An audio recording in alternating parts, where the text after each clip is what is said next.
When you think about that statement, follow me, right? When Jesus comes to you and says, he stares you down and says, follow me.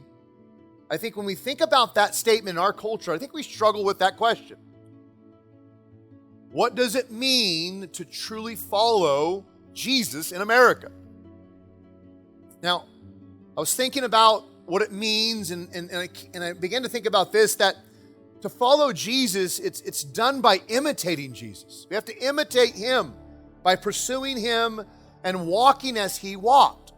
The Apostle Paul wrote the church in Ephesus in Ephesians 5:1. He says, be imitators of God. That word imitators means mimic, to mimic God. Therefore, as dearly loved children, and live a life of love, just as Christ loved us and gave himself up for us as a fragrant offering and sacrifice to God. Imitate Jesus. And as followers of Jesus, we're called to think and act and to love as Jesus did, having our minds focused on others, pursuing and fulfilling his mission and his calling on our lives.